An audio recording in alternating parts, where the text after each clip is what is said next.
Hello and welcome to my top games of 2023. For those unfamiliar, each year I go through each of the games I played in the year and mostly focusing on ones starting that year and rank them. Now, I'm not very good at making one of those tier list thingies, so I don't use those, but rather I simply grab each individual game and rank it against the ones already on the list and try to kind of make one from there. And as I'm an indecisive jerk, sometimes they'll change even during the session. So I'm about as excited as anyone else, really. Should be fun. Alright, first things first. Let's see here. Going through the list. Alright, so it looks like last year I started with. Alright, now. Oh, yes, since the basic rules are some. I cannot. I'm only going to be ranking the ones that started ones here. So if ones repeat, like Vampire Survivors here, I actually first started streaming that last in 2022, even though I did it through a lot of 2023. So that's also any that falls under that category will be listed as does not qualify. So for the moment, actually, let me update does not qualify here. Let's see here. Go back to this year. January. Loop Hero was a 2022 game, so that doesn't qualify.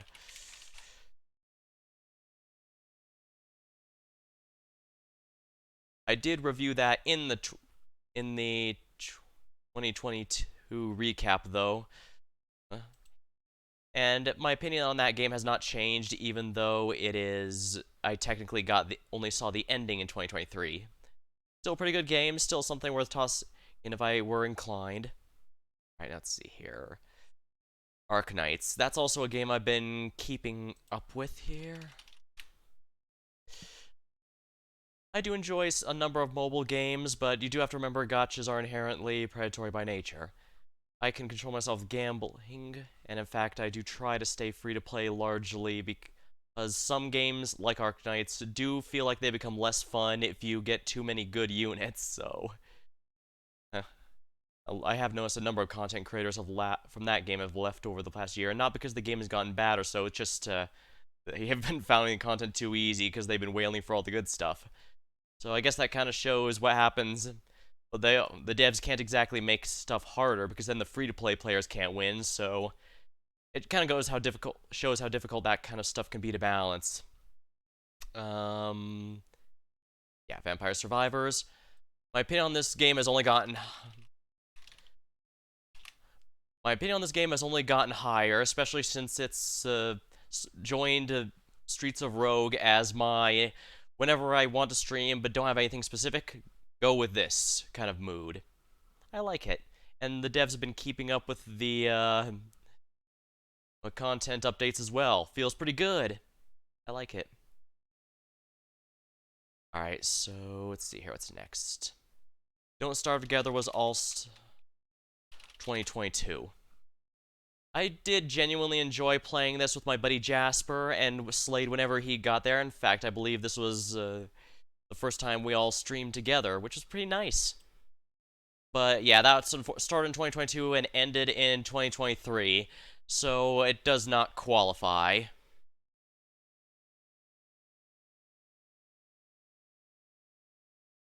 Played Up with Damien. Oh yeah, that was also started in 2022. However, I did play with Damien, and later I did it with Slade, and we've had a pretty good time with that. Alright, let's see here.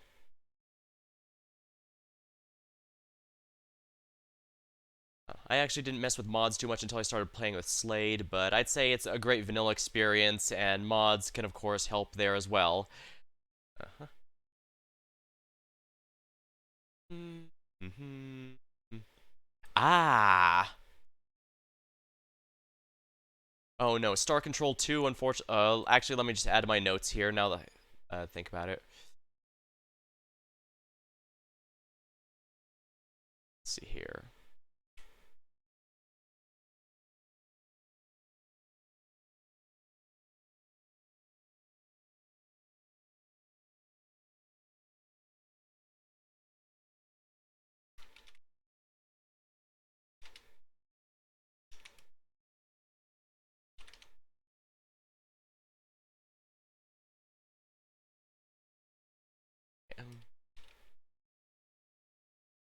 Alright, qualify and oh.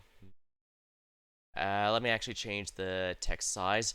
As you can see, I am an extremely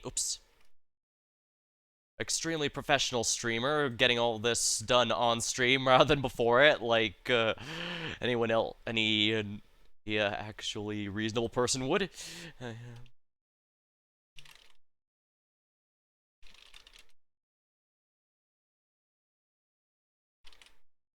Yeah, I don't have to repeat. I could just say replays don't qualify, because I did, in fact, replay a handful of games. So, unfortunately... But you know what? Let's go for it. I can still discuss... let's see here. Star Control 2. Here we are. Okay, so Star Control 2. Okay, there we are. Now let's qualify. I'm really glad I got to replay Star Control 2, because that was one of the first PC games I played since I grew up mostly as a console player, and only started getting to PC stuff later. The Star Control was one of the early ones because, well, the Urquan Masters fan-made remaster was free. It still is free. You can pick it up right now if you wanted to Google it. And it's just as fun an experience before. Granted, it does still have some of the flaws from before, such as the fact you'll probably get a game over from the time limit once or twice before you find everything. But the good news, which would be fine, except it's a bit of a long game, if we're honest.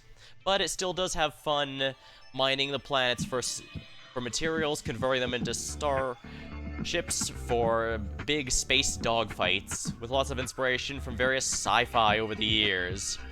I personally love it. Plus getting to meet and interact with all the different alien races was just such a joy. I've debated trying some of the others, even knowing they're generally not considered as good, but, well, they aren't the one that I grew up with, bluntly, which is why I kind of have hesitations there. I'll think about it, but it's really iffy, especially for Star Control Origins, because while my understanding is that is a genuinely great game in its own right, the creators of that one also had a bit of a fight with the original creators of the series over rights, so I feel like I might want to leave that where it is and move on. Hard to say. Still, this is one I genuinely love and think deserves more love than it's got. Well, yeah, it's kind of, I'd say it qualifies as a cult classic.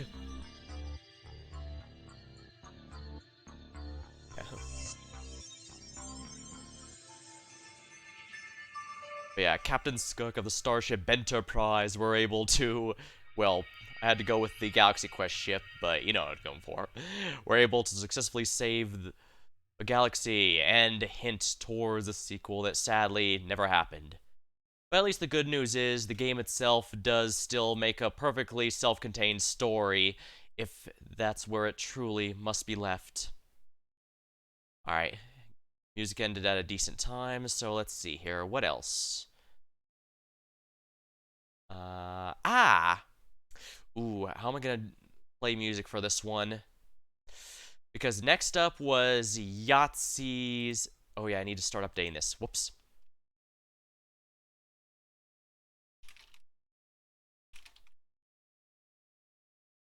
Alrighty, Yahtzee's 12 games in 12 months. This one...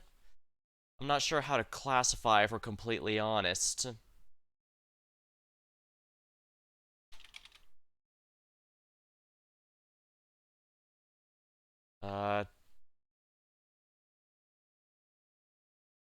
Yeah, no, I should realize there's not an OST here. I'll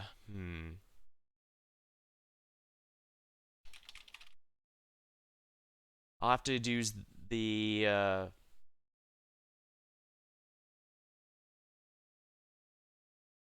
Alright, 5 Days a Stranger, I think this is it. Let's go with it here.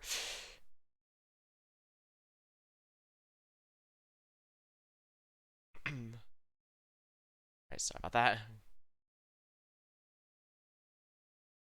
Alright, here we are, main theme of 5 Days a Stranger. Yeah, I'll just play the theme for 5 Days a Stranger while discussing this, because this is about Yahtzee's games after all. Yahtzee's 12 games, 12 months I'm putting together, but for the sake of completion, I am referring to Pre-Flight Panic, BRTV, Upbeat, The Life of Eric Zahn, Apocalypse Sao, The Cleaner, The Button That Ruins Everything, Casey Joint. Let's see here. Here we are. Hold the Phone, Something's in the Sea, The Magic Poo Machine, and Bunker Busting. Now, of these, there's a decent mix here. Some, like Bunker Bustin' and Hold the Phone, were great games in their own right, but were definitely best with the Game Jam format, which he was, that's oddly loud, despite being at 50% here. Volume, sheesh. Yeah, some like Bunker Busting and Hold the Phone were really good games, but also best within the Game Jam format. Because if they were to be made with a full game, I don't know how big they could really get without breaking the scope of what made them enjoyable.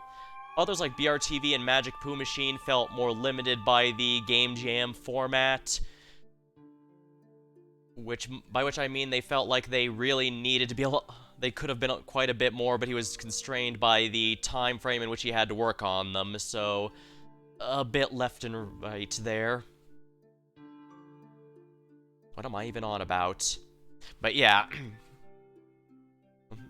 those would definitely be neat ones to see. And others, like Something's in the Sea or Pre-Flight Panic, I could go either way on. I would enjoy seeing more of those, but they also work just fine as their own self-contained little adventures, so I guess I should put the... I guess since these are the first here, that's an actual new game.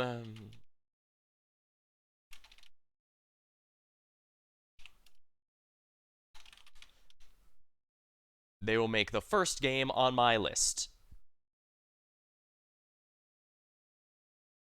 Alright. And I do like, if you want my absolute favorites, The Cleaner and Casey Joint are probably the top ones. Hold the Phone is great, but again, it's one that's best in the format it's currently in, and my least favorite was The Button That Ruins Everything, as while I'm usually fine with VNs and stuff, I genuinely got the sense that I wasn't having fun with that one. Okay. Now let's see here. What was the next game after these? The next new game, that is. And... Return to Age of Wonders 3.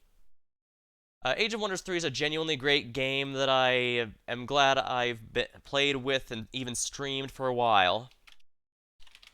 Whether or not return to it is going to vary a bit based on something later on in this list, and we'll be discussing it when that happens.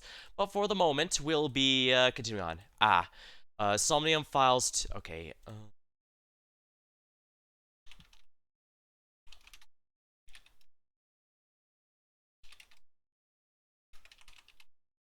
Somnium Files AI, the Somnium Files 2, the Nirvana Initiative.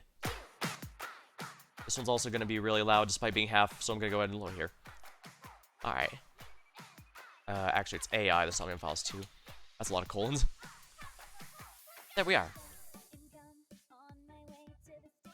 Oh yeah, I forgot this is a really good song. But yeah, I really genuinely love the first Somnium Files game, and Somnium Files 2 improved very significantly on my favorite part, the titular Somniums, where you go into people's dreams to discover information to solve the mystery. And I have to admit, it turns out they were right when they promised that the new case would be completely unrelated to the old one. So if you want to just dive into the series and go with this one first for whatever reason, I'd say that's pretty valid, although I'd still say the first one's worth your time because, well, these are murder mysteries at the end of the day, and there's not much replay value there, but there is plenty of good reason to play them all individually. Granted, there might be some replayability in here after the big twists, and I guess I should probably say spoilers here. Because I'm going to be spoiling each of these here.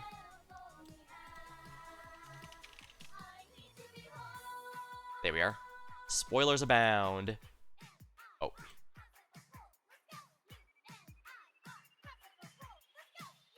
Alright, that'll be fine.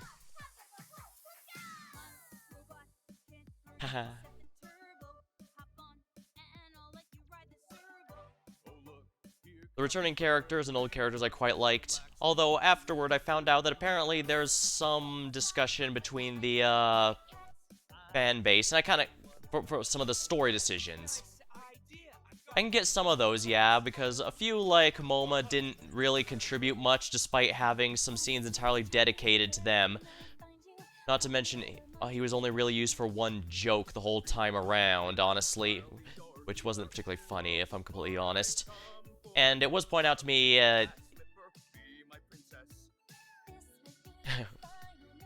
romance subplot did fix up a bit better as time went by. But yeah, I can understand why people didn't like the love subplot there. Alright.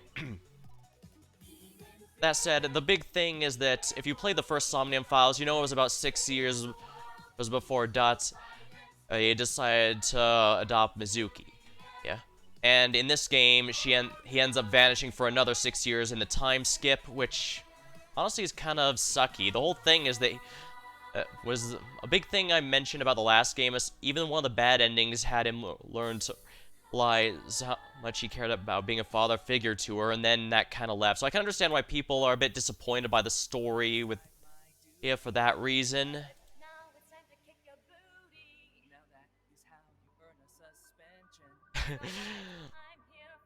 But I guess a big part of this is my general thoughts are based on the overall mystery, how well the twist handled, the revealing that the two detective timelines we've been following were not actually entirely the same. They were split between. They were actually zigzagging between the early timeline and later timeline rather than just being one all early, one all late like expected. That was a genuinely great thing because, and in fact, it even took me between streams to fully register exactly what had just been revealed to me. That was really neat. And of course, I fully admit I'm kind of unsure what to feel about some of the main villains. Like Terror, I did think was perfectly sufficient as a bad guy.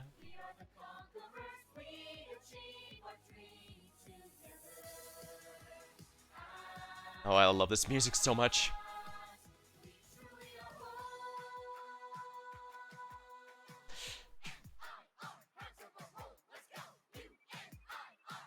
Oh, yeah. But I guess the one I'm really confused about is Tokiko. They don't really make it clear exactly how much she has been assisting him. We know that, and she is definitely evil, you know, being a cult leader and all that, but I guess it's a bit hard to gauge. Even strictly speaking, she does offer to help you find Terror if you accidentally do what I did and find the secret ending where you break the timeline. But then again, that's kind of the whole point. There's a lot of stuff going on here that's difficult to track, and it does mostly make sense in the end, while also reasonably having room for later stuff if they so wish. But yeah, I can understand why people are a bit mixed on the story, but I do think the mystery as a whole about the split, about the terrors, murders, and all that were worthwhile.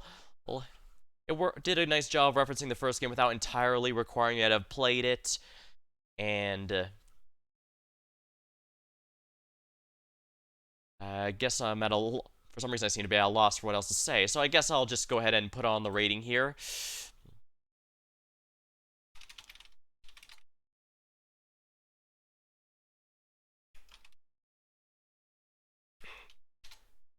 How am I not getting this right?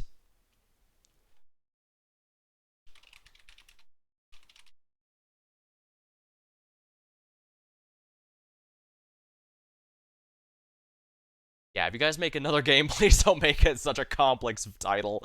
That's a lot of colons. What, the next AI, Somnium Files 3, Nirvana Initiative Ultimate, Ultimate Ascension, colon. Yeah. Okay, I should stop before they actually start getting ideas over a streamer with no audience and watchers. Alright, let's see here. What's next here? Let me go. Freedom Planet 2, I didn't mind doing another playthrough of.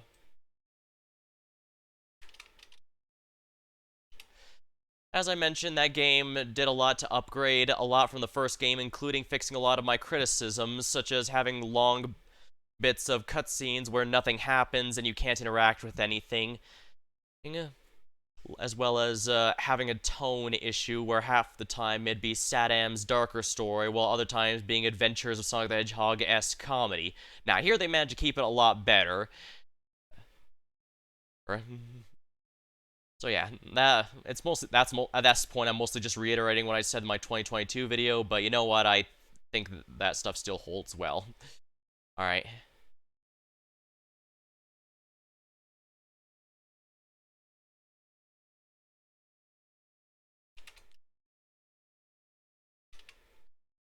I should also possibly specify these are not ordered, so they're not a case of any one of these better than the others.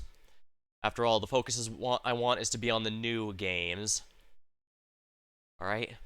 Elden Ring Seamless Co-op. This is another one that does not qualify, but I do think it's worth bringing up all the same because it was a genuinely worthwhile to go around with new playthroughs, with the new build and all that. Let's see here. Truth be told, part of me wonders if it's...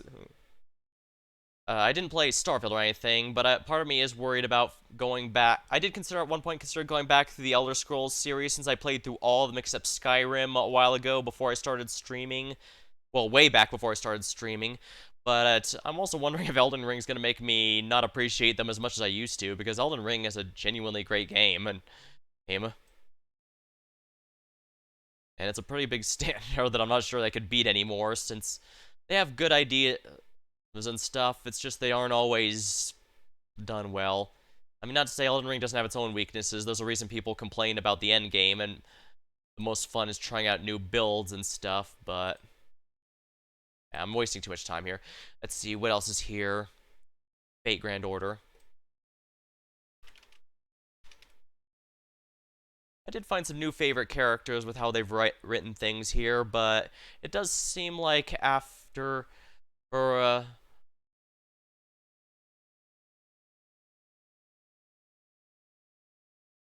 it does seem like after the big change to the Zongle, things went weird with FGO. Well, I guess it's not a big deal. Mobile games will come and go. I guess what matters is if you had fun with them at the time. Plus, I don't hesitate to take breaks as necessary, so I guess we'll see. Looks like I did a lot of mobile games around the March era. Makes sense. They make good they usually have decent enough events and stuff for content. Ooh, Shinogi Chess Club. Let's see here. Let me check the Shinogi Chess Club OST here real quick, see what kind of let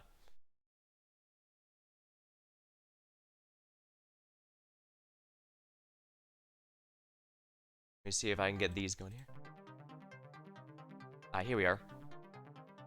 Oh, that's burden of proof. Let me that's burden of proof. Here we are, Shinogi Chess Club. And let me just set the stream here.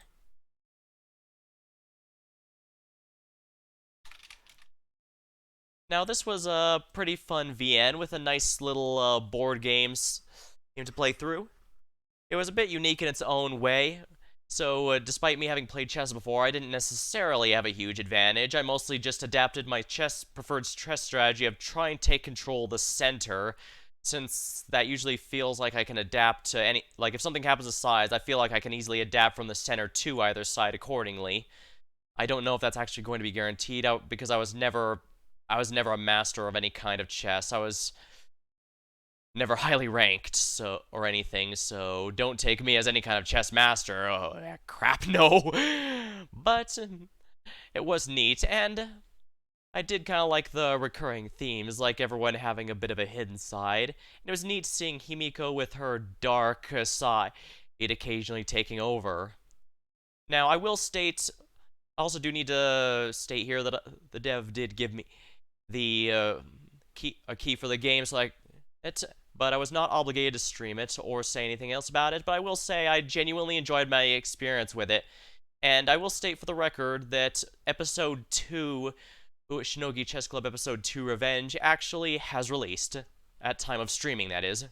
If you're watching this VOD on YouTube, even more could be out by then, but I will be getting to that sooner or later. I already have some things lined up, including finishing off something that's you'll be finding near the end of this list. But it's definitely on the docket because I'm looking forward to seeing how this goes. Right now, Himiko and her dark side seem to be completely on the same side here, as they both want vengeance against their mother. Exactly how this ties into terrorist organization and the world at large, taken over by a popular board game. Well, we'll have yet to see it. It's definitely pretty interesting. Let's see here. I won't put it above AI, but I will put above Yahtzee's Game Jam games.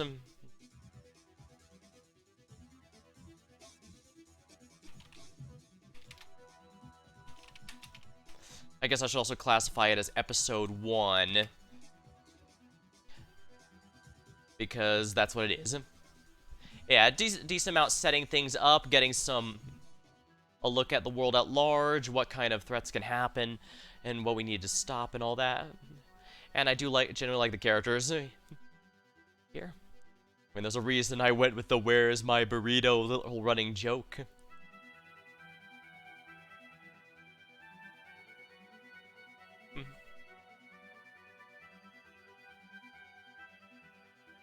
I'm actually kind of surprised I ended up winning most of the games actually, because but I guess I was able to adapt to a bit better than expected. I didn't win all of them, but I did pretty decently well. Plus, even just plus Himiko's special ability, even if just once per game, can absolutely change everything if you use it properly.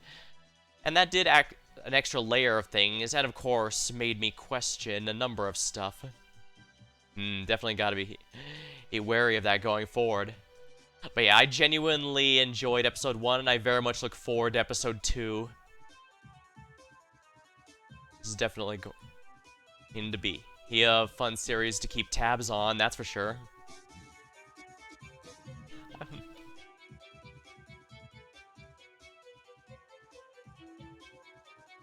Let's see here. Actually, I can just leave that song going while I go through the next one. Let's see here. What is next, actually? Ah, yes, the murder of Sonic the Hedgehog.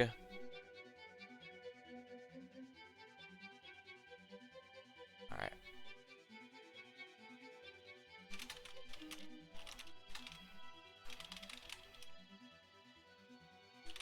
An April Fool's game that taught me that I need to look at time to beat before I start streaming any of these games, because I ended up doing 2 hours thinking it might be a little longer, only for the next part to be like half an hour. I could have easily finished it in one session. Whoops. Ah, well. I did genuinely enjoy it with your character basically having a quirk while still being a bit more normal in the weird world of the Sonic crew, but it was rather neat to see everyone in a unique situation. I've seen some various criticisms from other people about it, and I do, so just not going enough into the meme part, and I do kind of get that. But hey, I was actually able to correctly solve the murder. Not something I've done been able to successfully do in all the VNs, murder mystery VNs I've done on this channel, definitely something to be happy about. Plus the mini games were unintrusive, I guess. It was a short, sweet experience. And I guess short, sweet, and enjoyable, worth the time. And it was free anyways, wasn't it? Actually, let me check just to be sure. Steam store, murder. Yeah, it's a free to play even as we speak right now. So if you want to check it out for yourself, by all means. It's 2.5 hours in the general sense, both on my streams on time to beat. So yeah, I'd be fine spoiling it, except it's not relevant for anything I wanted to bring up, so I'm not gonna worry about it. Now, as for here, it's good, but I don't know. It's got. I actually think Yahtzee's 12 games, 12 months were overall. It's kind of hard because Yahtzee's 12 games were all also short and sweet experiences, but also with a lot of variety. Well, Sonic, Well, these are all relative and not good or bad, so I guess I could easily just say I haven't played any bad games this year because none come to mind as bad.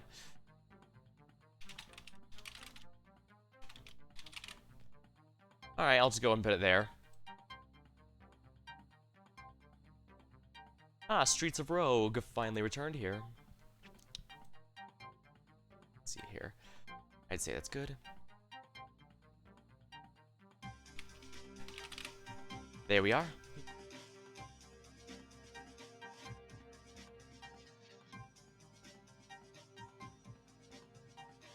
Alright, let's see here. Now, after this was a lot more Elden Ring. Ooh! Project Eden's Garden.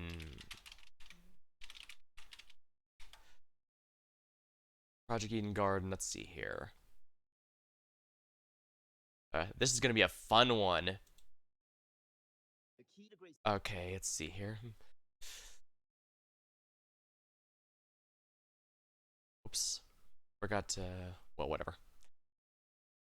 Alright, never mind. Alright, next up we have Project Eden's Garden.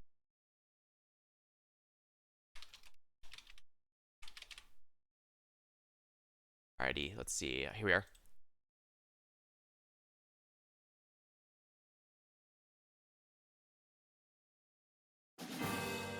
Oh, that's louder than I thought.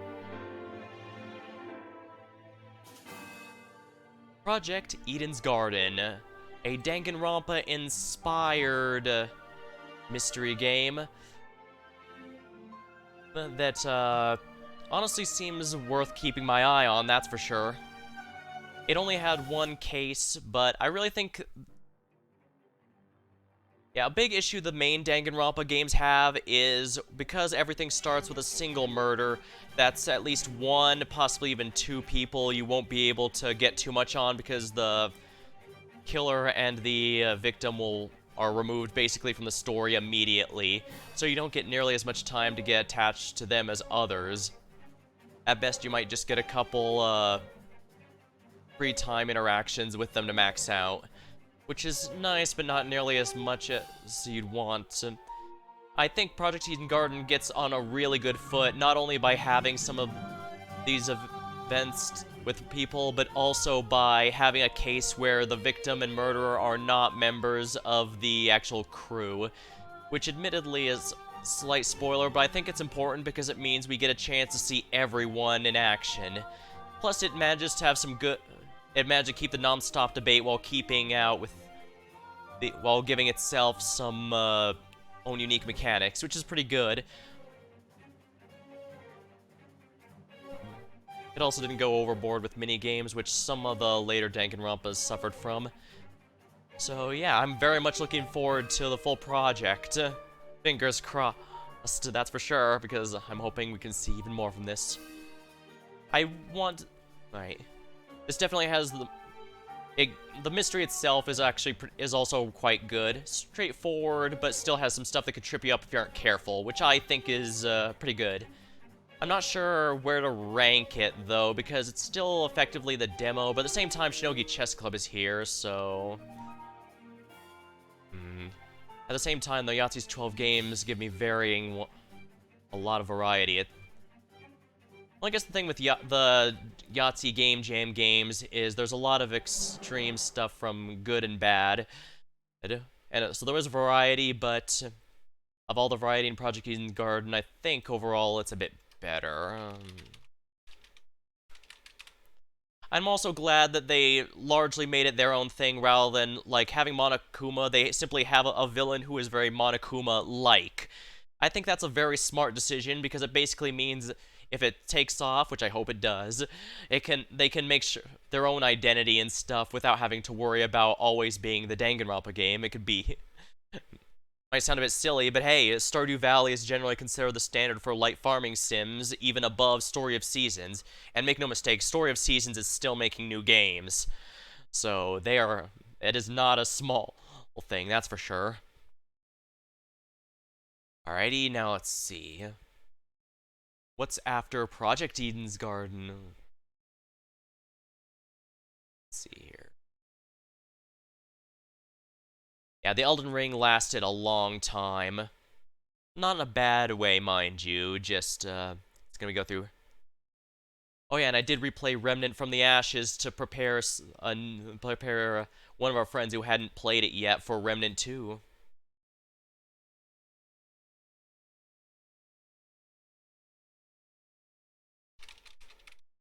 Yeah, Remnant 1 is definitely a game that I'd still describe as a game that I was kind of iffy on at first, but it quickly grew on me, and by the end I genuinely thought it was a great game.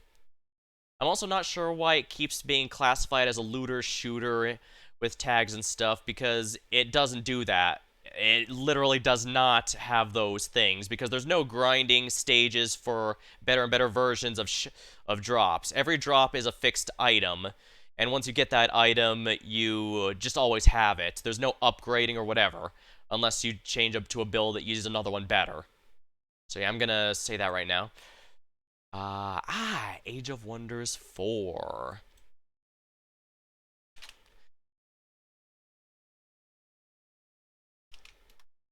Now let's see here.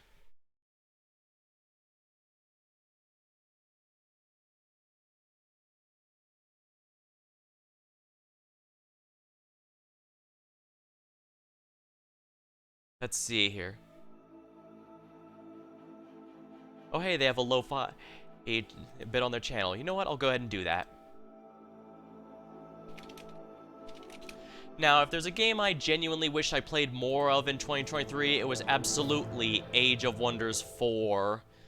Because, I was a bit iffy on a lot of the changes since, they were definitely added to be a lot more like other empire building games like Civilization, since my understanding is Civ 6 had some, districts and stuff as well. But it quickly grew on me. Plus the fact that all the maps are generated with just specific different stuff does mean going through stuff. And it definitely had a bigger focus on roleplay with dice rolls and stuff, which fits since this is the year I started actually doing a tabletop adventure of my own. It's still going on at time of streaming. We started in February of 2023. Yeah. And so, of course, it was well underway by the time Age of Wonders 4 came, so I was definitely up for something with a bit more focus on role-playing and dice rolls and that sort of thing. It was a bit of a shame that it was a bit weaker on story. I mean, even the story here basically ended with, and the adventure continues in multiplayer, which, it's not awful. Plus, I was able to recreate some of my own characters from that I'd made in other games, as well as ones I just plain like from other games, like Tepeda / Jean from Breath of Fire 2 which is really neat. I've never been able to do that before.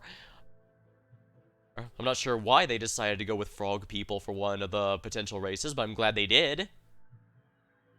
But yeah.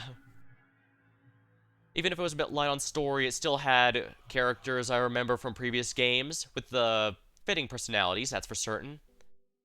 It was a bit strange to not see Julia since she's effectively been one of the main characters of the whole series, but they did bring her brother Meondor in, and of course her daughter Sundrin has taken over her role, so I can kind of respect that, honestly.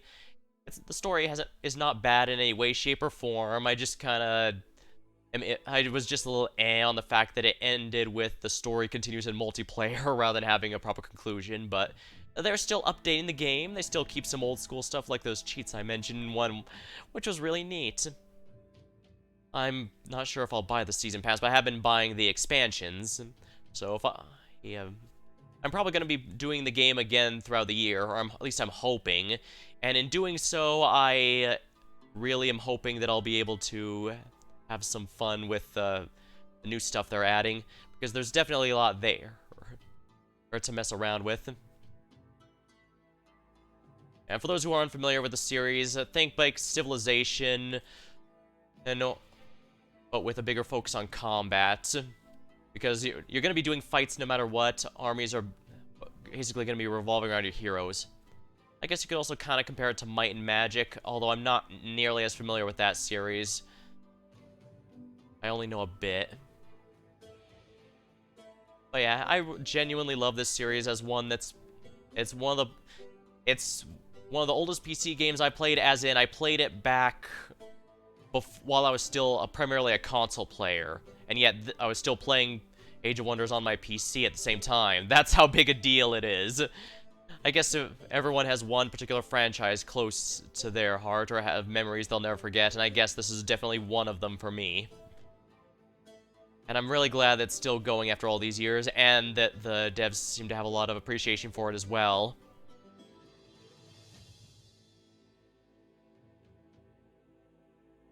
Now, let's see here. And like I said, this is definitely one game I wish I'd played more. I don't know. In terms of story, it's good. In terms of gameplay, like I said, I like it enough that I wish I played more, had made time to play more of it. But I guess this is where it's a bit difficult, because Shinogi Chess Club, Somnium Files, Eden's Garden, these are all games that don't only have so much replay value, but that's fine because they focus on doing their story particularly well, and they do a good job of that. So with Age of Wonders 4, it's a case of, is story and gameplay good enough to go above those? I really want to, but I'm extremely biased. Then again, this is literally my list, so you know what? 100% bias.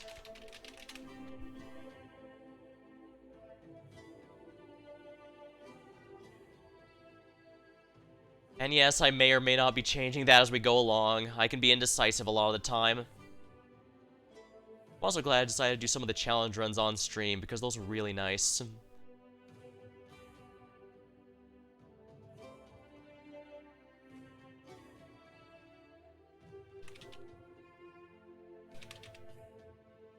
Ah, Grandia. Alright, let me grab some music here then.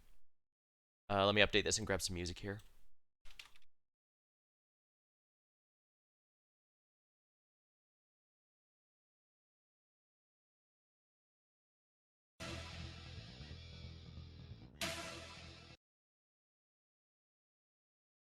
Yeah, here we are. Grandia HD. I'll move this down a bit. Alright, Grandia was a game I had gotten recommended by a friend who is extremely experienced in JRPGs and has a lot of... and he's played even a lot of the more obscure ones. Oh, this is a long... Oh, I see. I was gonna say I don't remember the opening to be that long, but I guess that's just gonna... And here we go. Yeah. This was recommended to me almost on a whim by friends who are very experienced with JRPGs, especially ones from the Super NES and PlayStation eras. And this was definitely one that caught my eye. It actually released around the same time as Final Fantasy VII, so that was not good. That was not good for since that was pretty rough to go on. But you know what? I actually think it's pretty competitive.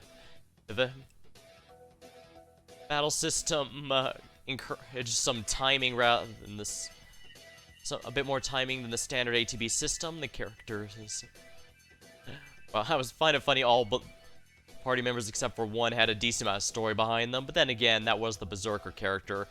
And Berserkers can be a good reminder that sometimes all you need is to focus entirely on one good thing.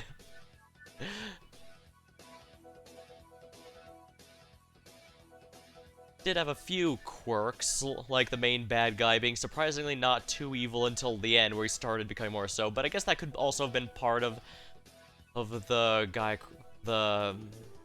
corrupting him. Guy itself is a mirror of humanity, but is also made to be made evil before the story even began, so... Well, it even got me to wonder about my own thing. Reminisce about things myself. Such as what it really means to go on an adventure, what it means.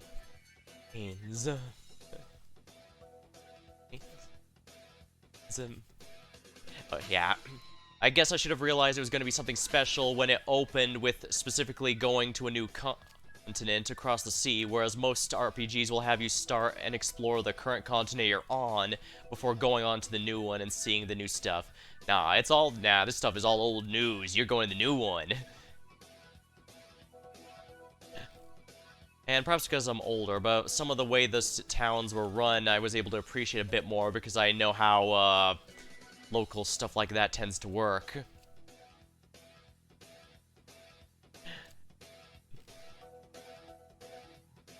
It definitely felt ambitious in its own way. Yeah. I mean, we even managed to go to outer space, but the story didn't end there. No, it was just another step on our grand adventure. Actually, even the end of the world, the quote-unquote end of the world, was something we visit and bypass very early, just to show, that you can't let yourself be blocked by arbitrary limits. No. There is truly no such thing as the end of the world.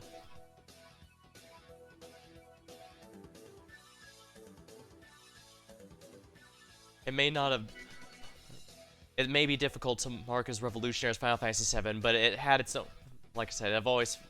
One thing I remember with streaming is that it had its own ambitions, which I even repeat here, and you know what? I still stand by that. That's...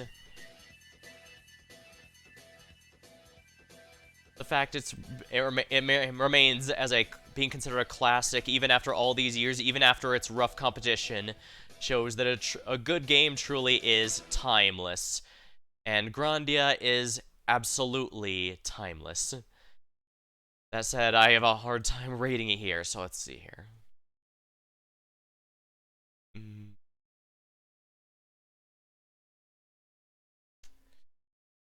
want to rate it above Somnium Files 2, though. That's a pretty rough one.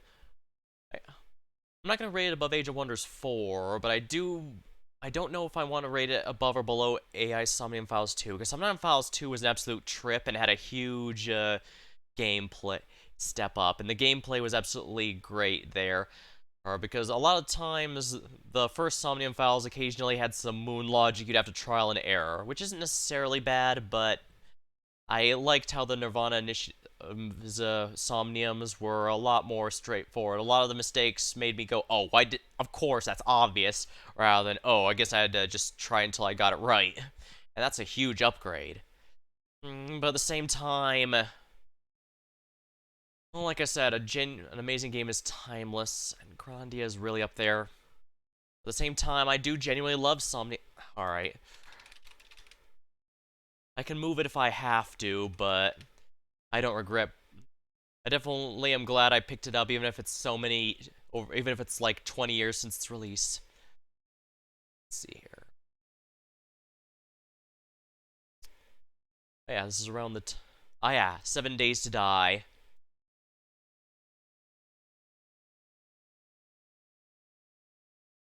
This is the first time I played 7 Days to Die. Alright. Alright, this was around June. Okay, then. Let's see here.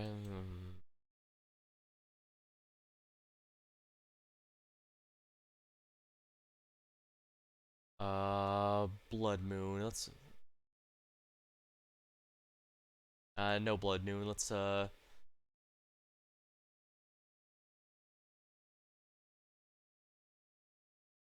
Here.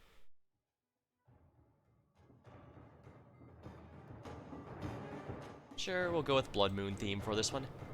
Okay, so 7 Days to Die. This one's an interesting one.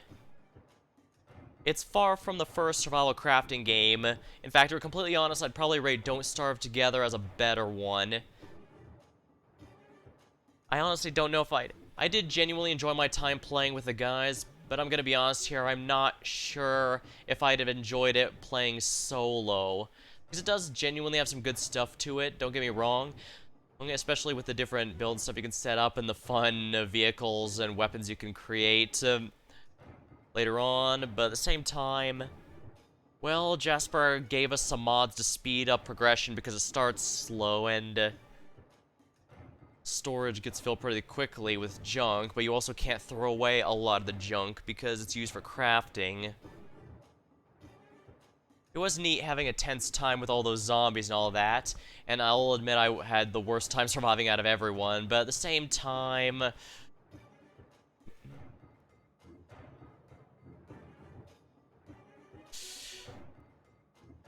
Well...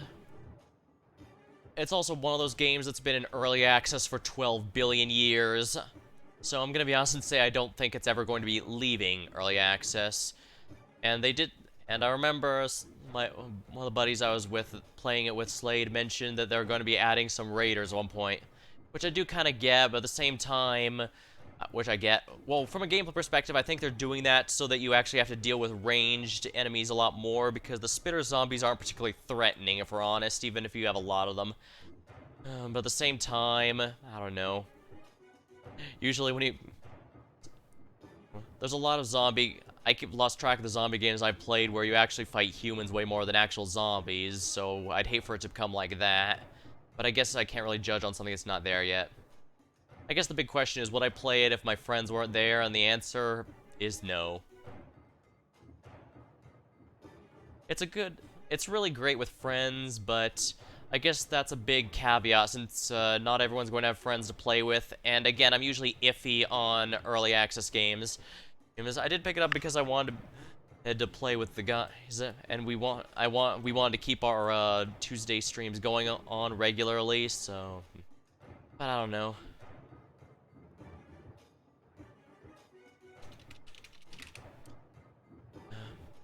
Part of me wonders if I should put it a bit upper there, but at the same time, because Murder of Sonic the Hedgehog was just a 2.5 free game, Yahtzee's 12 games were also extremely bite-sized experiences, but at the same time, I guess, I don't know, at the same time, kind of iffy. I guess I'm kind of iffy on a lot of these. Again, don't be surprised if I end up going through these more than once throughout the whole time. I mean, I've done it before. Oh yeah, June was when Avalon, LeFay, and Fate Grand Order dropped. That was one of the most popular, that's hands down the most popular storyline in Fate Grand Order so far, and dang, they weren't kidding.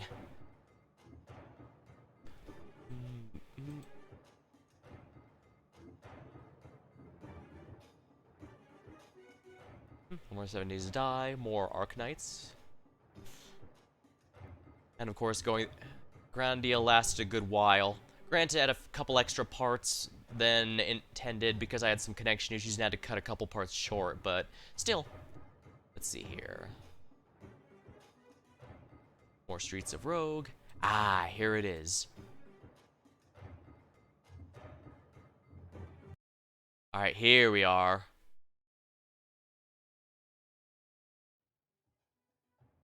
Alright, there we are now. Let's see here. Remnant 2.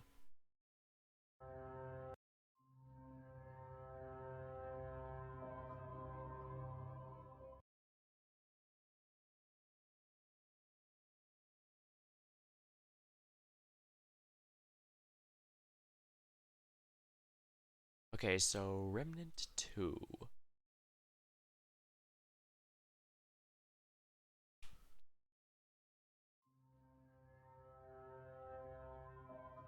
Ooh, Remnant 2 is definitely one that's going to be a little trickier than I would have expected.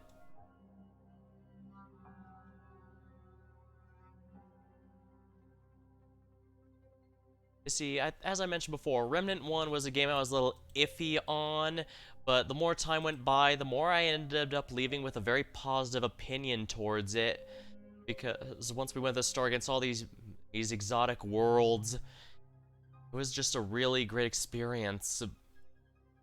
Now, Remnant 2 does make some good first impressions.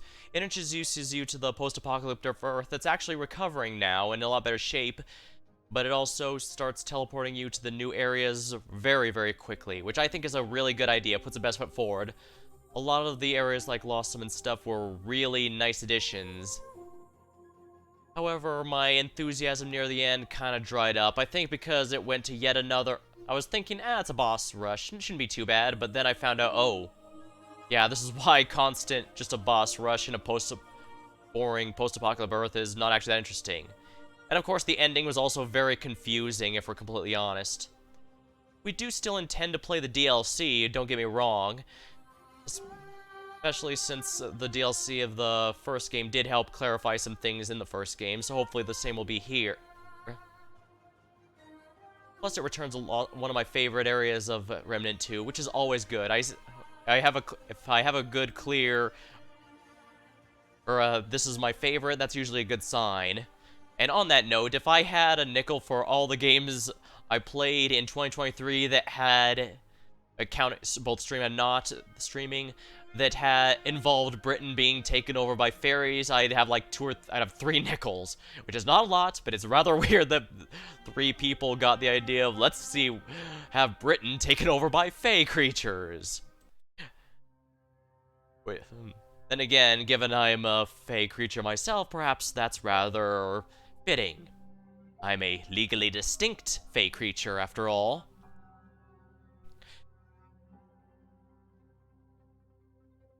But yeah, Remnant 2 is a great game that I enjoyed for when we dove in, exploring these different areas, finding different weapons and builds. That said, there's a few quirks to it, like there was a bug where a friend of mine couldn't get one of the achievements, so I had to log in and help him get it. And then there was another one, not one of the achievements, one of the perks, so I had to get it. And it wasn't one of the ones I did on stream, so you'd have to worry about missing the VODs for that. And another was that it actually doesn't really explain some of its stuff before. Like, I actually know someone who beat the entire game without realizing you could equip a second class and multi-class there. It's kind of weird that that was kind of weird, honestly. I get they want to split it up so you don't multi-class immediately and get overwhelmed with the different possible options, but if it takes a while and isn't directly dealt with, it can easily be missed. And it can easily be missed like that. I think that might be a bit too much of the direction, especially since the multi-classing was genuinely really fun. Remnant 2 I kind of started with a really high opinion on, but the ending kind of soured it a little. Not nearly as much as another one that'll be coming on this list, don't get me wrong, but and believe me, I still came out with an overall positive opinion, which again can be a lot more. There's a lot more that can be said about a lot of stuff on this list. So yeah, I enjoyed Remnant 2. I enjoyed the gameplay, the builds, the story just kind of tripped at the ending.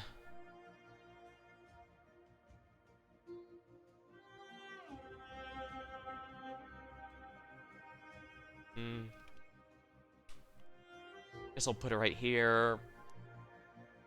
Yeah, honestly, I want to put Grandia above AI.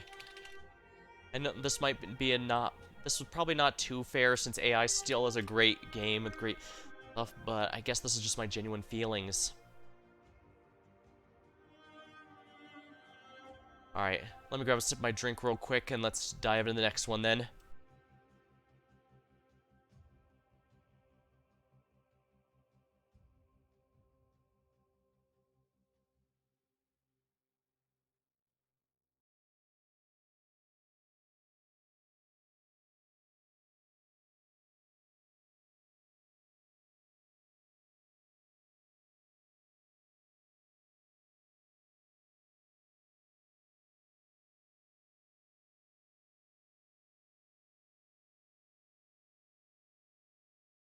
Ah, here's a good one.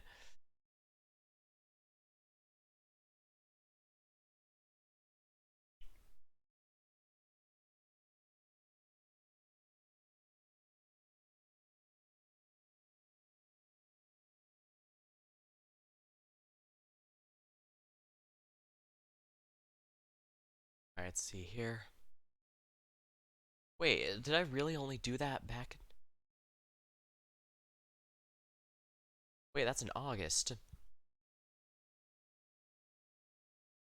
I see, July was mostly, replaying. Oh no, July is when Remnant 2 started, and the rest was mostly, replaying some older stuff. Oh, Final Fantasy. Here's one I almost missed. Final Fantasy 14 is also in here. Okay, then let's put that in here.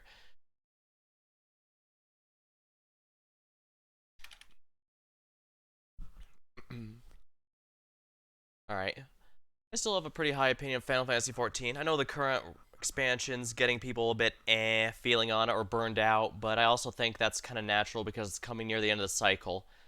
I think it'll come back during Dawn Trail and people will probably be a lot more positive towards it. Which sounds a bit weird, but hey, that's kind of what happened with Stormblood, if we're honest. So, guess we'll see.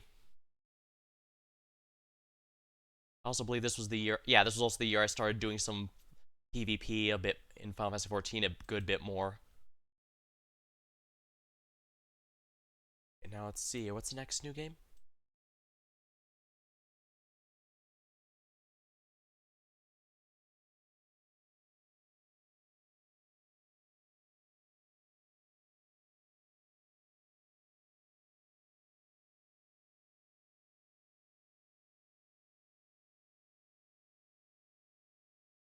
Yep, here we are. Alright. Next is Tyrant Cuthbert.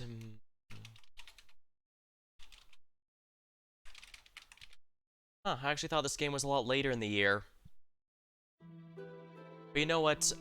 I don't think I need to go too far as say this is a genuinely great attorney-adjacent game.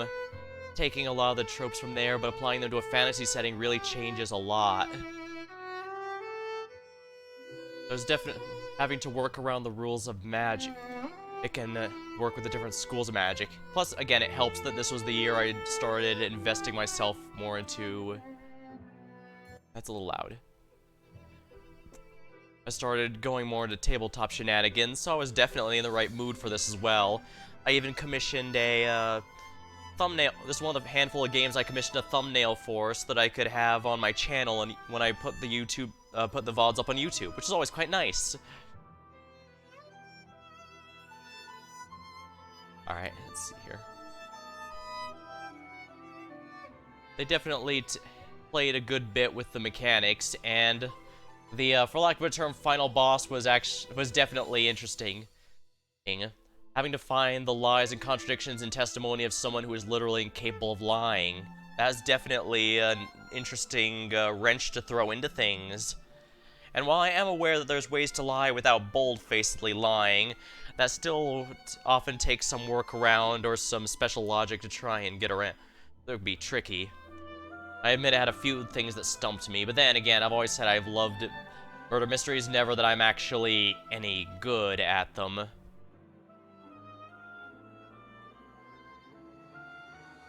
The good news seems to have gotten at least a minor bit of fame, and I think I mentioned, but when I first started, there was no guides or anything, so I figured, this would be...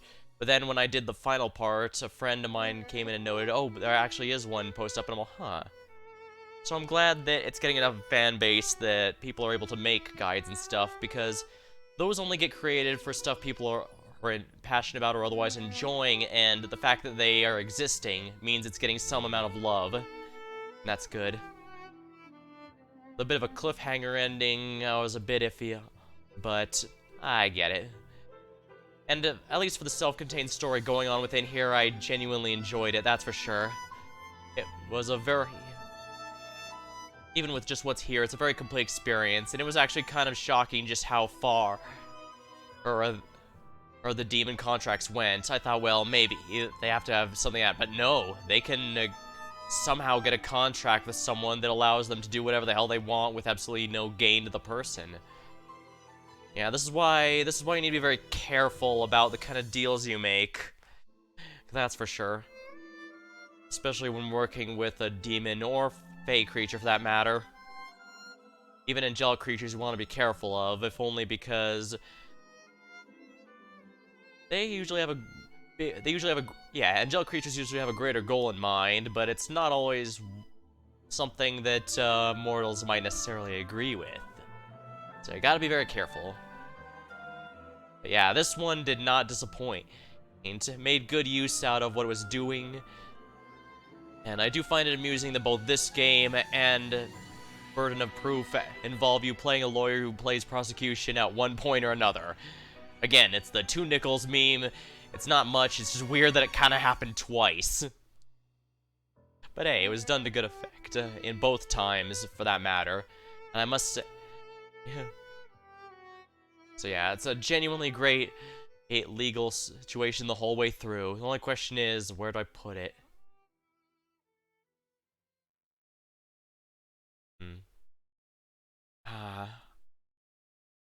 I'm fine putting above some of the other murder mysteries because those are episode 1 or actually Project Eden's Guard I need to write as the demo here. Because that first case was indeed the demo. And I hope to see more, as much as I hope to see more from all of these. In terms of just self-contained, this game alone, I'd probably put it above Remnant 2, but would I put it above Somnium Files 2? Because Somnium Files 2 is really, really good. But at the same time, Tyrant and Cuthbert had a really big uphill battle. I don't know.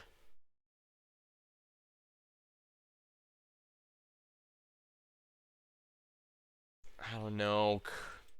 It's not going above Grandia, I can tell you that much. It's mostly a matter of, is it going to be above or below Somnium Files 2? Because at the end of the day, that's the big one I really...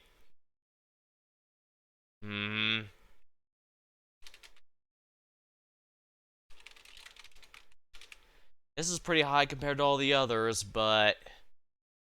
At the same time, I don't know. It's still a genuinely...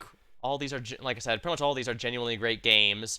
Even the ones at the bottom, I don't regret playing at all.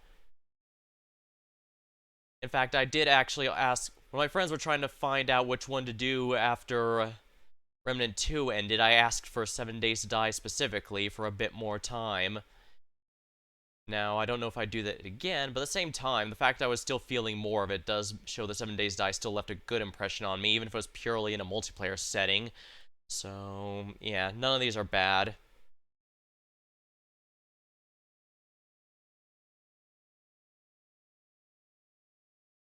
Yeah, 6.3. You were definitely, this is at the wrapping up. 0.4.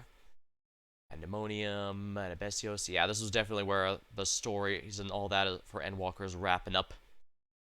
Wow, the amount of Final Fantasy XIV here. I guess I must have resubbed around this time in August and started to go through everything out. Cult of Lamb got its expansion of Relics of the Old Faith. I'm a bit iffy on whether or not this counts, if we're completely honest. Then again, I did count Final Fantasy XIV's Endwalker here, so you know what? I'll say expansions count separate. A full expansion like this counts separately. Or maybe I shouldn't, because Cult of Lamb did have a lot of updates and stuff. But because it even addressed a lot of the criticisms I had, though I still got a number of soft locks, which was mildly frustrating.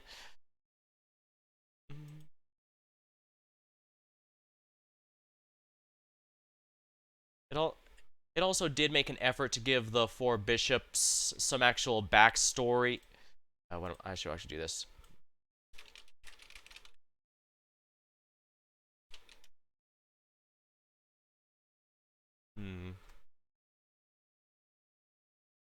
You know what? This includes an entire new story campaign to do after, including unlocking new dungeon stuff, so I'm going to count it as new. I'm going to count it as new because it's an expansion that adds an entirely new story arc and all that. So, on top of the gameplay mechanic stuff, so I'm going to go ahead and add that, count it here. Alright, so...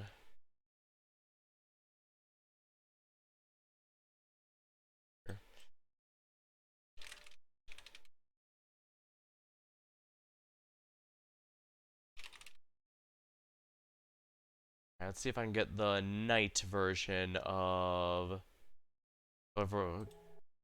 Here. Here we are. Okay, there we are. Work and Worship at Nighttime is still my favorite song from that game. Alright, so Relics of the Old Faith. After defeating the embodiment of death and either killing them or recruiting them, a new moon-looking man arrives and demands that you now take their job and set them free, sending them to the afterlife and such. Which makes sense. It was confirmed in the base game that the Lamb is now the last deity within that world. and now it's their job to help all the others. So now it's a matter of going through and giving a rematch to each one, and each one had a bit of a different mechanic than last time I noticed, as well as more fleeces, cards, and all followers and content like that. So it was genuinely a good expansion that also fixed a lot of stuff, as well as that roulette in grabbing new items and the alternate area, which is good because that freezes time while you do it, so finally you can do some dungeon content without your cult going to shit while you're away. And I have to go to cursing because, wow, those guys cannot take care of themselves, that's for sure.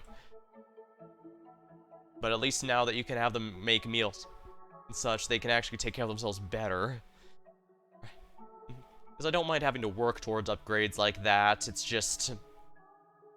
yeah, you have to do a lot of busy work even at the end of the game before. So it's nice they worked to resolve quite a few of the criticisms I had, that have fixed a number of the bugs and added some new content that's worth repeating here and there, which is always nice.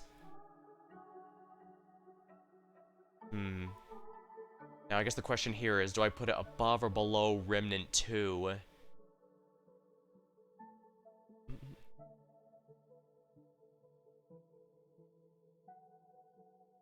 Although I guess that does remind me, each of the 4 bishops mentions that they were just ordinary creatures before the crowns that they donned found them and granted them power. Interesting. We always knew from the start the crown was a huge source of power, but as shown by the final boss, it's not their only source of power. So that was kind of interesting. One of them even speculates that it may have been destiny, that they were meant to always find it. There's this their goal. Interesting.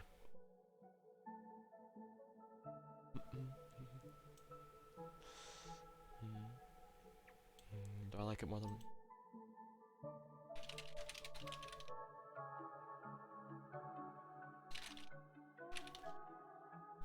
yeah, even a lot of the new relic system and the new relic system, as well as the new charge attack, added an extra layer to the dungeons.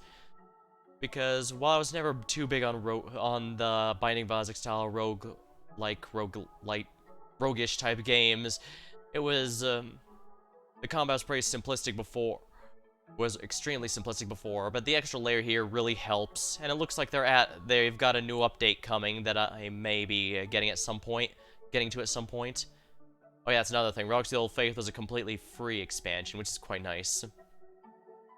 So yeah, feeling pretty good about this.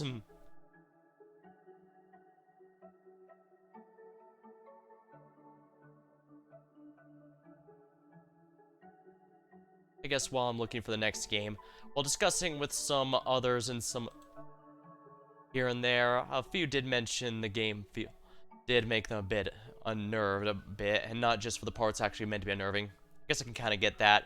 It actually does reference real-life cults here and there, largely to mock them, granted, but nonetheless.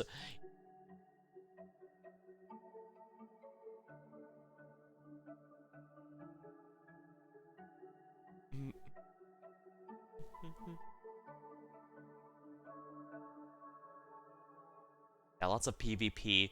Rival Wings is always nice in Final Fantasy XIV whenever they actually have it, but people only ever play it when an event gives you some Moogle tomes or whatever to actually play it, otherwise they don't. Of course, more Age of Wonders 4, loved it. I need to get better at that game. Wow, we're already in October, interesting.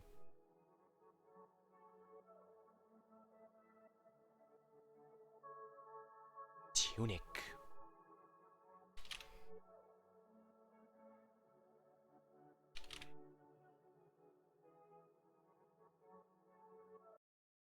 Tunic Overworld. Let's see here.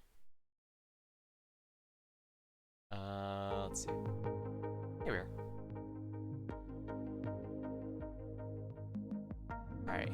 Tunic is technically a replayed game, so it doesn't get to qualify, unfortunately. I did play it this year, but I didn't actually stream it until the second playthrough. And it's definitely one of those games that completely changes based on whether it's your first playthrough or not, because a huge part of it is, well, trying to play through a game in a language you don't understand. That's probably why they made the language fictional rather than actually something else.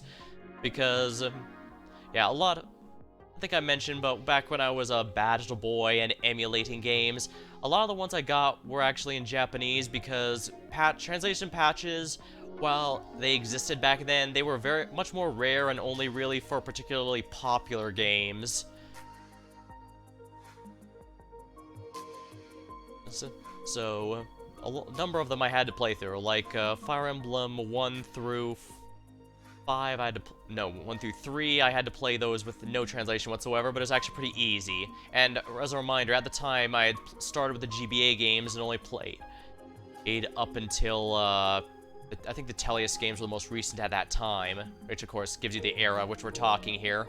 So that was a really long time ago. But I was still able to play through it because the games have always had a very consistent UI and, yeah, and all that, so I was able to work my way through. And that was pretty neat. I think, yeah, I think I played... 4 technically had a translation, but was also really iffy. I also found out later it's not necessarily iffy. That game also has a very woeful in-game presentation of its story. Pretty much everything good is from supplementary materials and working with what the game gives you to, you know, figure things out.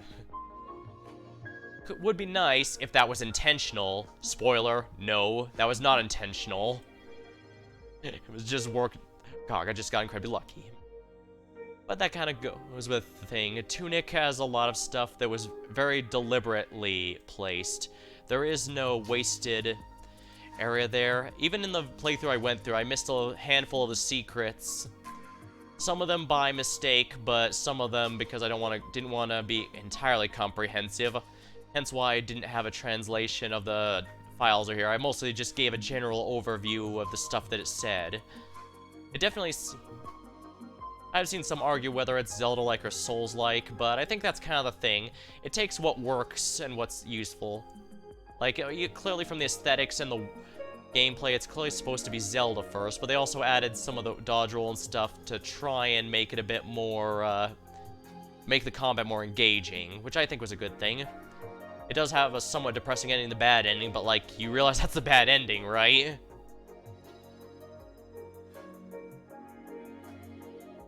And there's definitely a lot of things you can be taken from that. From cycles of destruction, cycles of... etc. But at the end of the day, it's, especially if you had taken... I'm tripping over my words. The story itself has a lot of stuff you can take as some sort of meaning if you want, since there seem to be a lot of those... Since we saw those skeleton foxes being shoved into those obelisks and stuff, and even once you learn that, you have no choice but to continue using them. So it's kind of a thing.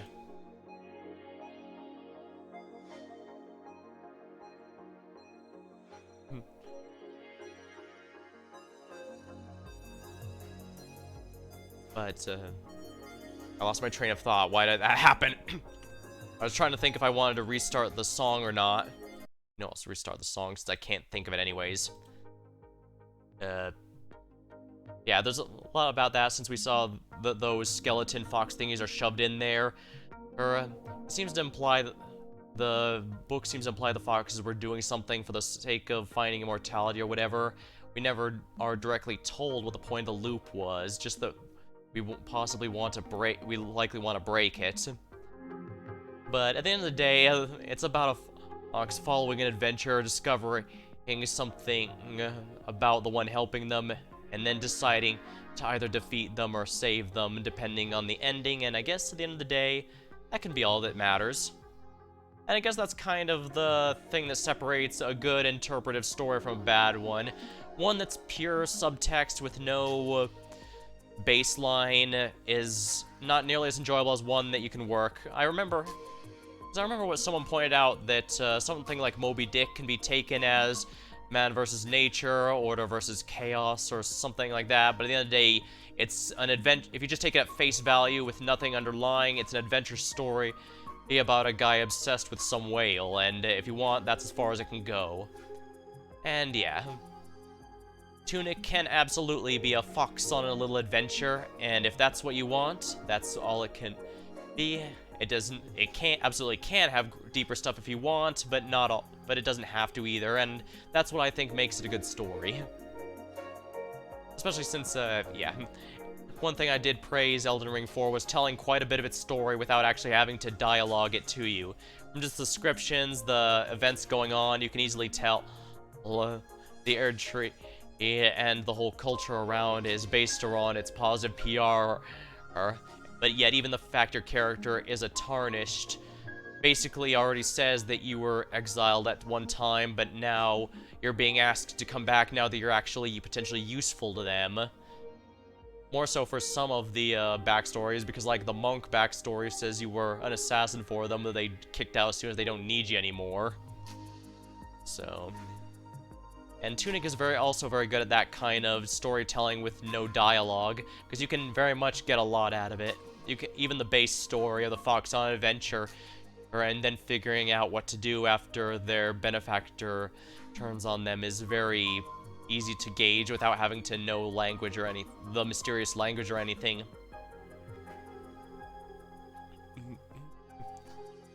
Yeah. Tunic was very special because it allowed me to talk about stuff like that, talk about my history with Zelda games, emulation, and lots of other neat stuff. So I think that was that was a really good choice for my birthday special, I think. Dang, we're already most way through here. Well, I guess that's because for a lot of the year I ended up doing a lot of... Well, you can actually tell from the Does Not Qualify. I replayed a lot of stuff from previous years, or nostalgic stuff, in the case of Star Control 2. And you know, that's not necessarily a bad thing. Some games are genuinely worth replaying, and I guess the fact I have a big one shows that I had some pretty good ideas for replaying. That's good stuff to replay, that's for sure.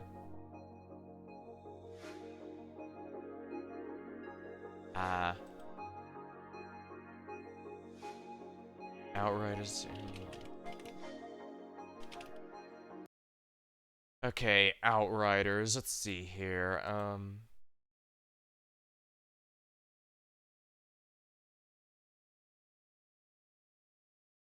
Let's see here. Outriders. Let's see here. Ooh, Outriders.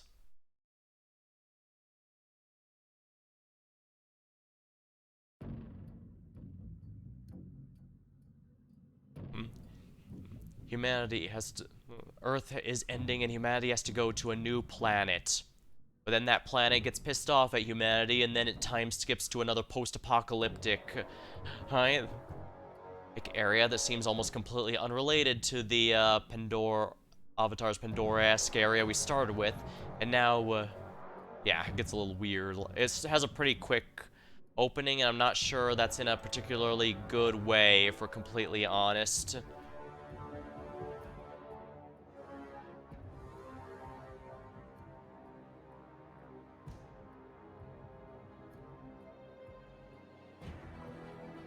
Ah, yes, the good time. Hello, Itself. Welcome to the stream. Sorry, I'm a bit distracted here. Or trying to get all this info going here. I've got a pretty good list of stuff that I've been playing so far, and a really good amount of replayed games. But I admit I'm a little about Outriders, because it has a really complex opening. Like, I think I mentioned of Rage, which also started with you getting cryogenically frozen, find yourself in a completely unrelated spot, then you have someone without basically much information, so I'm a little iffy on that one. Still, I was also a bit iffy having that quippy, Joss Whedon, quippy Marvel movies type of dialogue, but with how dark the game liked to be, I think it actually made a good contrast, because everyone's being all depressing and an asshole to some degree, introducing a number of really notable characters with full backstories that immediately die off, including Seth, the closest thing our character has to a mentor. It's definitely trying to be a pretty dark story, so I appreciated our character, Gosh, that's a bit loud. Yeah. I'm glad our character brought a bit of nuance there to keep things from getting too, depressing or frustrating. But I appreciate the game for what it was doing, don't get me wrong, and I do think I'm glad I played it with friends, because if I had done it solo, I'm not sure I'd have finished it for Blunt. Like, I did look at some of the logs a while ago, like that guy who's doing a Russian roulette game that you had to beat.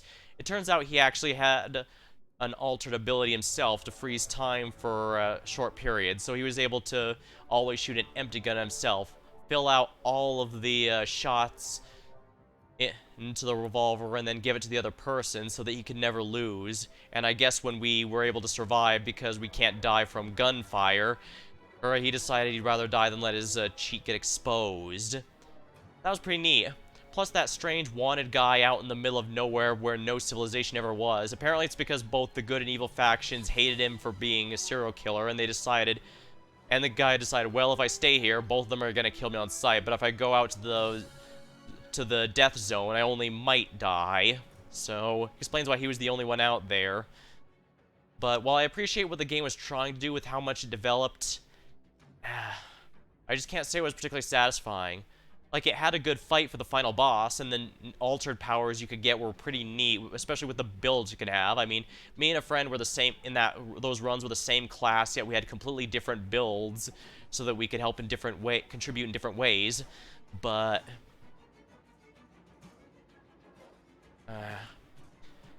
it was, I guess the best way to put it is that the game was extremely good at setting up major plot events, but then never pays them off. It set up our big mentor Seth, who then gets taken out by a bad guy Moloch. We fight Moloch, but then he just kind of walks off and doesn't get seen for ages. We get worked up towards the big bad guy who apparently set all these events in motion, but then he gets killed in a cutscene, not even by our character, mind you, it's by someone else. And while there is a final boss fight that's a pretty good fight, it just doesn't feel satisfying because the main bad guy behind everything was just a normal guy with he didn't even have any superpowers like a lot of the other bosses we fought. He just kinda was the asshole responsible for everything wrong. And sure, he got what he deserved, and you could easily argue he got what he deserved in the end because he still does die. The fact of the matter is, well, like I said, it's unsatisfying because he dies in a cutscene and then we fight a character who's actually powered up and therefore can actually be a credible threat to our character. Just some hassle. Yeah, unfortunately, that's kind of the case. Because don't make no mistake, the game actually does build him up as the main bad guy who made everything here. Oh, just some hassle. But even the final boss we fight is only fighting us because the main villain had basically broken his mind to the point where he's just attacking everyone. And we have to fight him as the final boss because he's the only thing remotely threatening to us because, again, the main bad guy has no powers or anything. He's just a normal guy that got taken out by a single bullet, so yeah. It ended on a wet fart. And while there is still an expansion stuff, well, let me put it this way. The moment we got back and did another one, I pushed for the team to do Lethal Company instead, even though Outriders still had plenty more content, both in post-game as well as the expansion. So I think it goes without saying where this one goes. It's definitely a game I appreciate what they wanted to do and the effort they put into it, but I can't in good faith call it good. Yeah, I'm not. I guess this is the only game that actually hesitates to say none of the games I played were bad, but all right.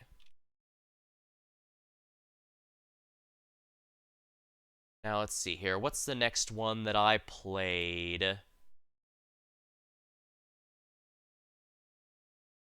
Let's see here. Now it's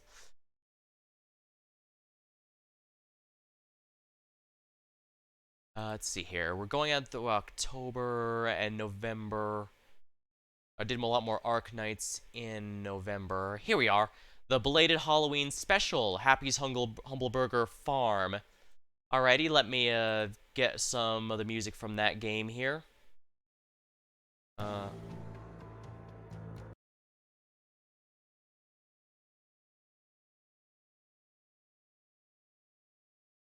here we are.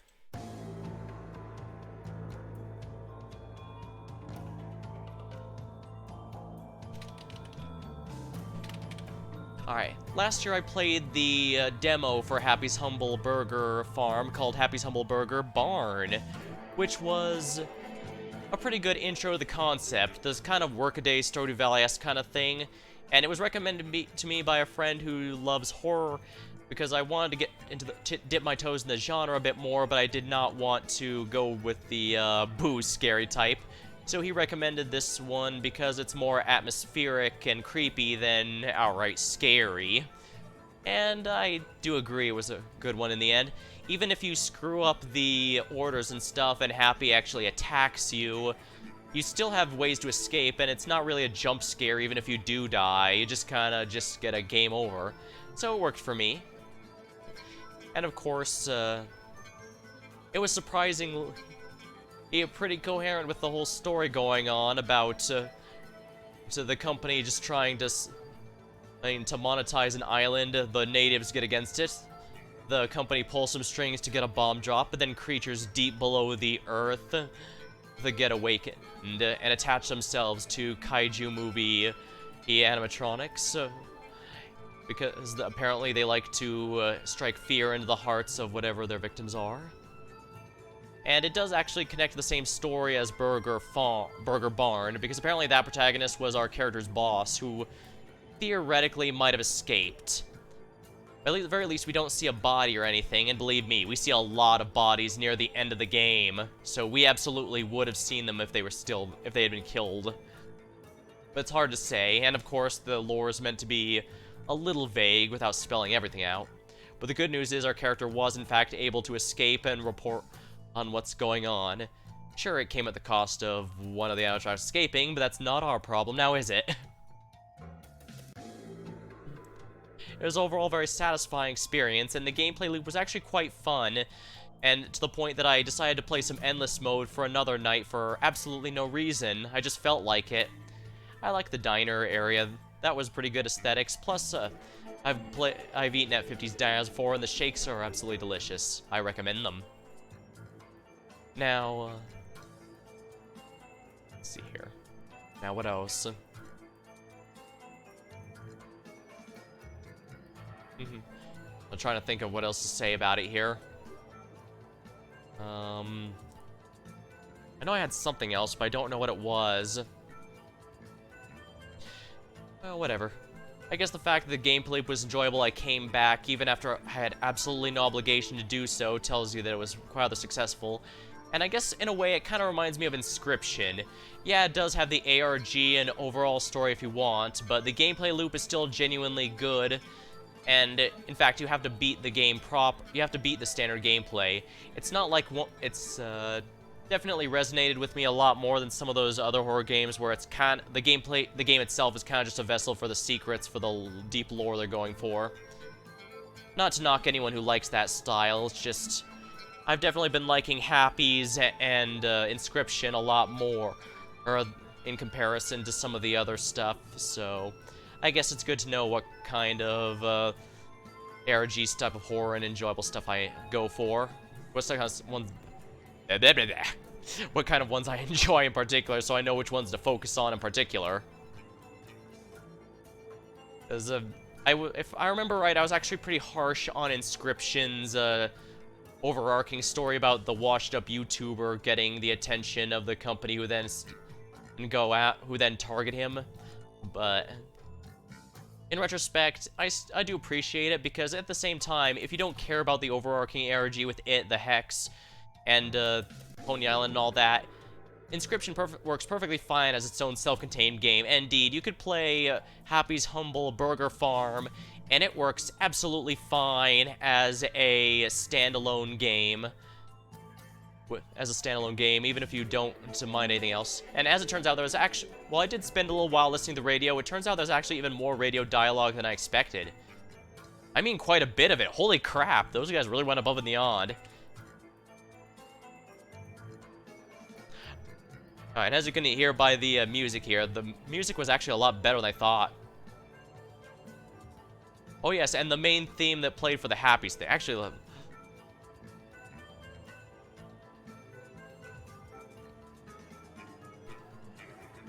let me see if the main theme is here, because I want to play this one. Farmyard festivities. Let's see. No. Let's see here. T. Let me hold. Sorry, let me just try and find this here.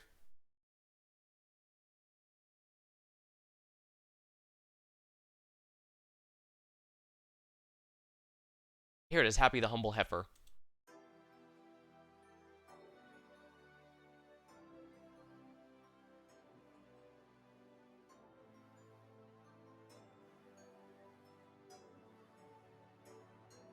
Here. Something I remember, if you watch the VOD of when I played this game, you might remember me saying, wait, that singer of the happy main theme seemed very familiar somehow. That's because the main singer, yeah, the one singing right now, that's Jason Page, the guy who sang the first Pokemon theme song, Gotta Catch 'Em All.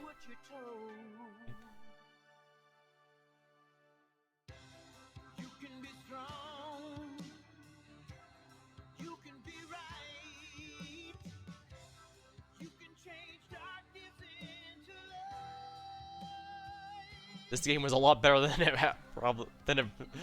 was a lot better than I was expecting, that's for sure. Possibly better than it had to be, because it was silly in a number of ways, and yet, yeah.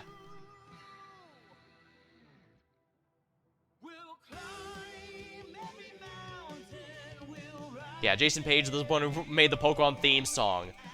All these years, and he still has the voice of an angel, apparently. Holy crap. That is amazing. Yeah. I wish I'd looked this up before I finished doing the game, because this would have been good to bring up during the actual stream of it, but I'm glad I'm able to bring it up here at the very least. This is a really good experience, that's for sure. Now, as for where I place it here, that's gonna be a good question.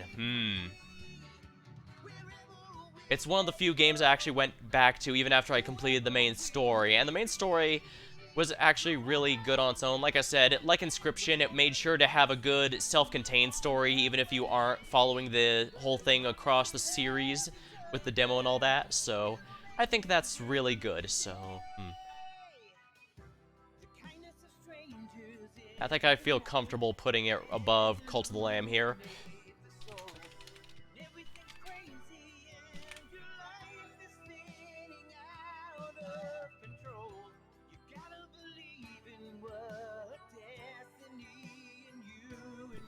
Yeah, they went way above and beyond for this game, and I love every minute of it.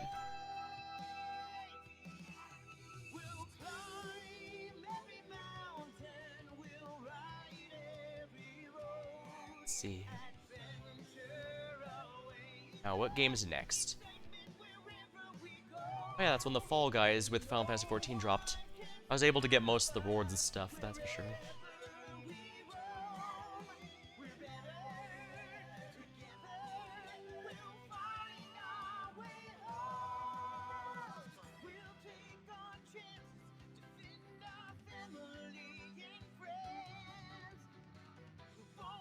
Next is I'm on observation duty, which doesn't actually have any music, I don't think, so I'm not going to change it here.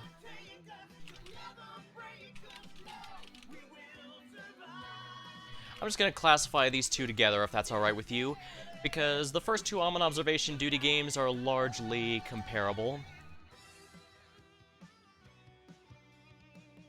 Once again, a friend of mine into horror gave these as a recommendation, since as an easy one to dip my toes into, since they're more about the creepy atmosphere and less about jump scares.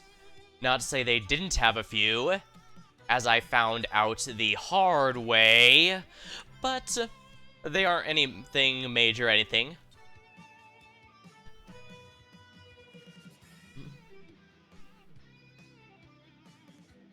So, and it's kind of funny, despite how the creepy atmosphere and everything, the thing that made I'm on observation duty most scary was actually my own paranoia and second guessing myself at every corner. Yeah, bluntly, the biggest thing was me being able to stare at something I'd already seen like 30 times that stream and go, "What's that? That's never been there before." Even when I looked at my own VODs, I could only laugh at myself, and you know what? I think that's perfectly fine. I have considered similar games like Exit A, but A10 the later observation duties, but we're gonna see about those. I'll have to look into them. They're not very expensive or anything, so I'll definitely think about it next time I need a nice, I'm in the mood for horror if I need to fill time between some bigger games, because they're definitely short and sweet in their own right, which of course naturally reflects why they're so inexpensive. Didn't even need a Steam sale for these. Now, I have heard some of them change up the formula a bit, but I guess I'll see for sure whether or not I like them. But as for where I'd place them in the order, hard to say. They're all really good, but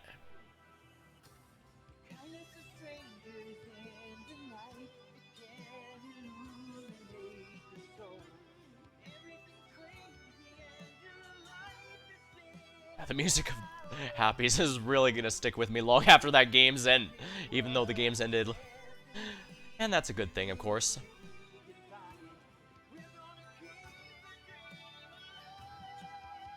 Let's see here. Now, I'm still trying to figure out where I want to put the observation duty games here.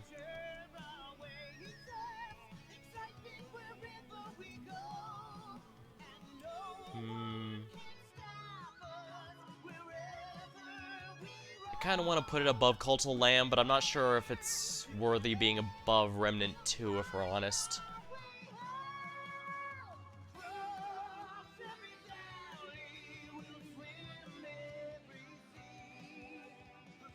You know, maybe I should put Remnant 2 a little higher here. Oops, I forgot what I have that set to. Yeah, I think, do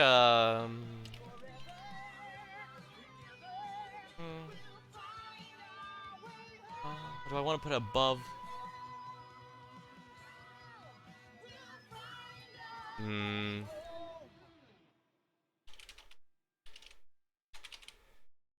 Actually, I don't know here. I'm on observation duty is a very specific type of appeal with a specific type of game, but it's very good at it. It focuses on one thing and focuses on being good at that. I am so indecisive.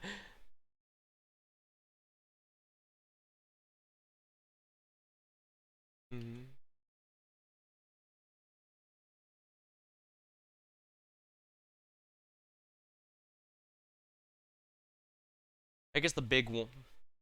I guess it's a bit hard to compare it to a number of these. Even comparing it to Yahtzee's 12 games game jam, that's basically a handful of games that last a little time each, with a lot of variety in appeal and how much I actually liked them. Meanwhile, I'm on observation duty was largely positive overall. I'm not sure if I play them again, but I might. Not impossible.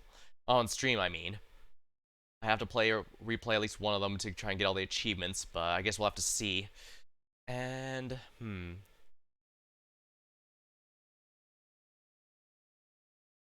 yeah, perhaps I should put it below Remnant 2, but above Cult of the Lamb.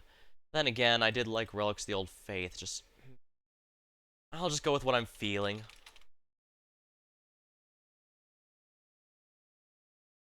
Yeah, I'll just put them both here together. Alright, so that's in November, so what comes up next? Streets of Rogue. The Vampire Survivors expansion dropped. That was a really good one. Definitely wasn't expecting Among Us, but there we are. Ah, Half-Life.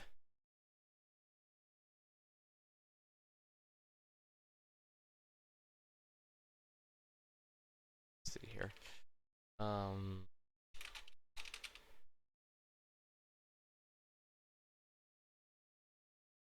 Actually, that's the Valve main theme.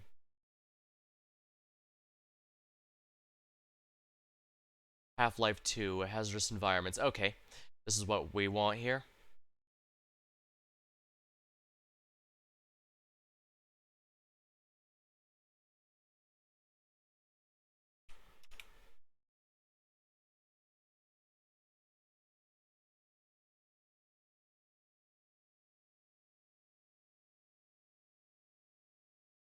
Alright, here we are. Half-Life 1. Alright, Half-Life 1, they're basically giving away for free as a result of the 25th anniversary, and they actually gave a lot of updates to it. Quite a bit, in fact. I think I mentioned it before, but Half-Life 1 in 2023 got more updates than Team Fortress had in the past 5 years, and as a reminder, Team Fortress 2 has never left the top 10 most played games on Steam since the year it came out in 2007. So, yeah, that kind of hurts my soul as a former TF2 player. But it was also meant the best possible time to be giving Half-Life 1 a try for the first time, and wow. Yeah, remember how during Grande HD I said a classic will always remain good? This is a damn good example of it, because while I haven't played too many FPS games from that era, the closest was like Deus Ex, which is more of an RPG if we're honest, it was still a genuinely fun experience, and I'm not someone who plays FPS games very often. So not only was it able to get someone not usually into FPS to enjoy it, it also managed to be pretty intuitive and stuff for me to figure out what weapons to use, what situation, what to mess around with. Also ways for me to accidentally mess with things, like when I accidentally had dropped that elevator on those scientists. And it also, of course, had a perfectly serviceable story, which someone in chat helpfully reminded me, oh yeah, back then, PC FPS games typically didn't have a story in the game itself, it was just in the manual stuff. An extensive narrative like that was practically unheard of, which is pretty nice. And of course, I'm going to include the expansions here, so Half-Life Opposing Force was a lot more combat-focused. It wasn't as long as the main story, but it felt pretty extended because it had a lot of big fights going on. It had it did allow them to play around with the weapons and such, and having the organic grappling hook type thing was pretty neat, so that was cool. And of course, I have heard that there's some debate whether the expansions are canon or not. I don't know, honestly. I guess I'll have to wait until Half-Life 2 to see if any of them matter, but I guess we'll see. It was kind of neat to see the Resonance Cascade, the Black Mesa incident from all those different perspectives, and I was told Blue Shift, the second expansion...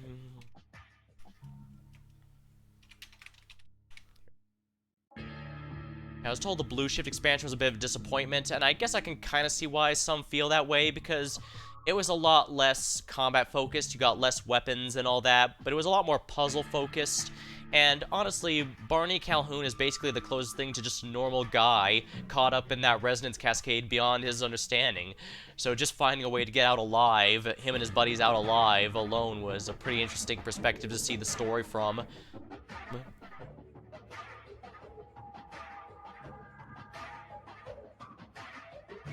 So yeah, I generally enjoyed it. Apparently there is actually another one, Half-Life Decay, that I did not get to. I'll probably do that eventually, but I'm still going to classify it along here since they're all pretty strong stuff. So I guess in that case... let's see here. Where on this list do I want to put it? Where on this list? I really want to put it high up there, but I don't know. Also, I should probably put Tyrant Cuthbert above even Grandia. But I don't know, that might be being a bit too nice there. Then again, this is my list. I'm doing a lot of cheating for this list. Age of Wonders probably doesn't deserve to be top spot like that, but at the same time, I loved it. But then again, Grandia is still a genuinely fun game, and it was pretty... And it definitely had a lot of neat stuff for the time it came out. That even still is pretty neat by today's standards.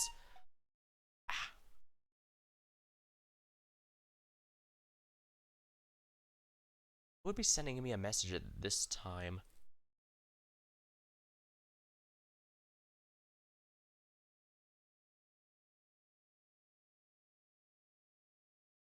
Shouldn't be. Weird. As you can see, I am a very professional streamer, only with the highest of standards. So we're going to be continuing off where I left off here. Half-Life. Um, do I want to put above Somnium Files? Somnium Files was really good, but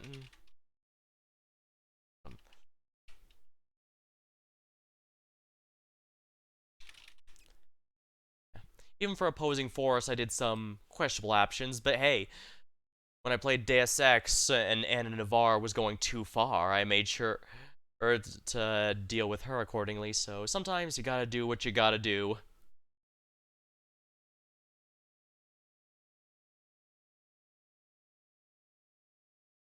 Let's see here. Let's see here.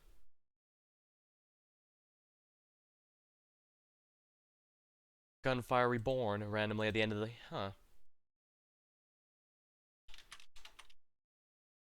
Honestly, I was kind of worried that Gunfire Reborn was going to add microtransactions and stuff, but no, they just added a few expansions for new characters, and otherwise largely just updated the base game, which I genuinely appreciate and think is worth pointing out just because the game was in a good position where they could have easily done stuff like that, and they refused.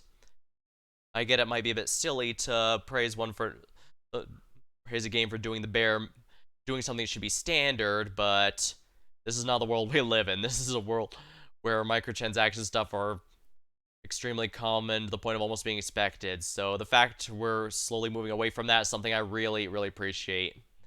See also how people just kind of dunked on Redfall when it came out, a game I did not play for evident reasons.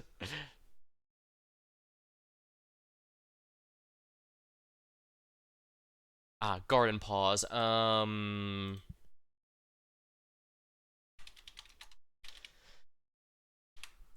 I was just gifted this game a while ago, and so when we saw that everyone had it and we weren't sure what to do before I went on my break, they decided, why not? That way we wouldn't be starting a new game or whatever and have to deal with a story like weeks later when I got back from my holiday break I was chose to spend with the family. It wasn't easy to get that kind of break, honestly, so I was really glad to be able to do that. But unfortunately, Garden Pause is not going to have a very... Oh, wow. I need to lower the size here. Hold on. Oh, wow. That's too big. Yeah, it's good enough. Yeah, it's good enough. Okay, so Garden Pause. I think, unfortunately, I told even the guys there that while I get... It's another crafting and, a Stardew Valley-esque kind of game, which I thought would be up my alley, but, well, first of all, the combat in the mine was pretty bad, which, to be fair, is on brand, since the mine combat was also pretty bad in Stardew, but despite focusing on ranged combat over melee, still felt really clunky. It had a lot of searching for a lot of materials to sell or otherwise is used for building. Feels like we were actually running out a bit quicker than expected. Mhm.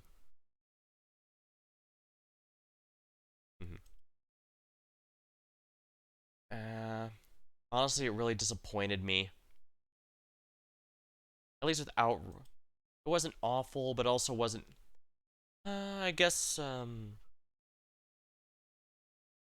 I guess where I rate is gonna depend. Do you think a game that makes me just feel nothing a lot worse than something that actually disappointed me like Outriders? Maybe, actually feeling something is better, I guess.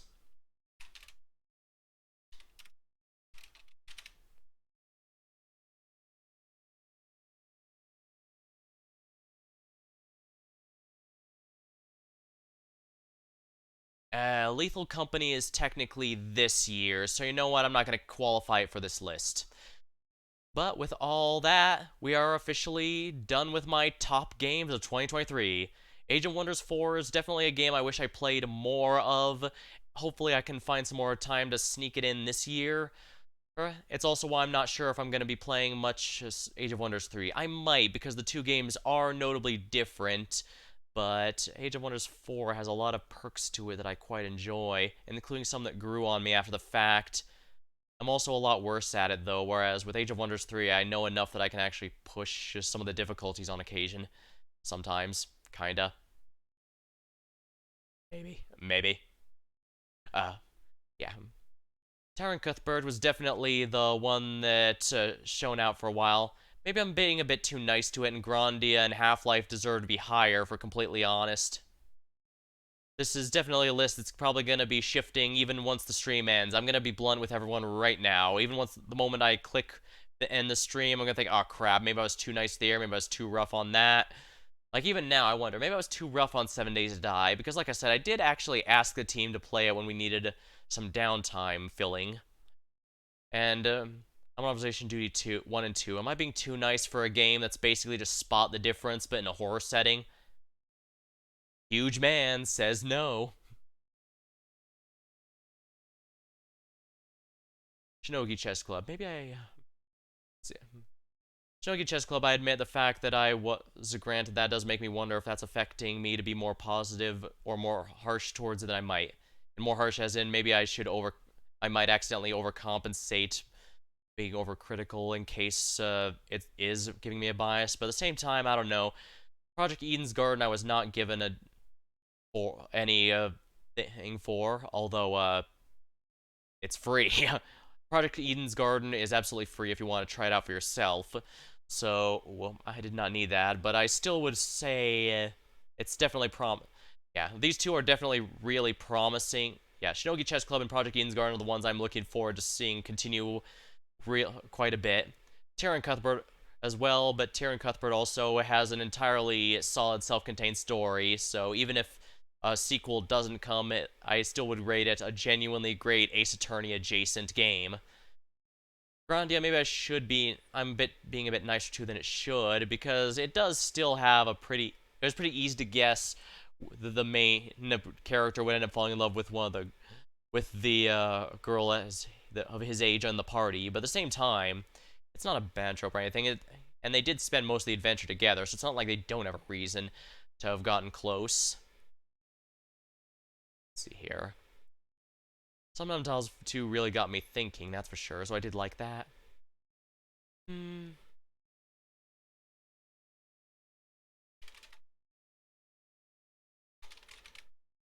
Well, looks like I played less new games than I did last year, because last year the top games list was absolutely ridiculously long with all the new stuff I tried.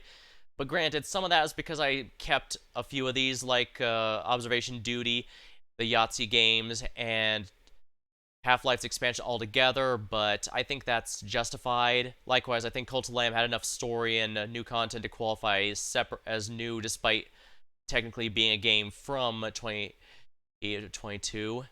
And there's apparently a new expansion for Cult of Lamb coming up, by the way, so hopefully I'll be able to get that sooner or later, although again, making no promises.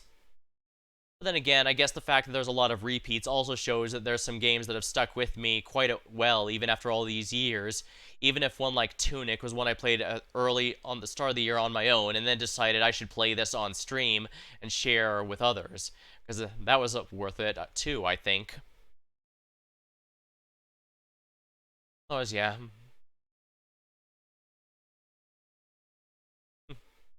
Alright, well, yeah, looks like this is going to be the list for this year. I'll probably raid someone here, but for anyone who's just watching the VOD here on YouTube, until next time, thank you for watching, hope you had a good time, and I'll see you later.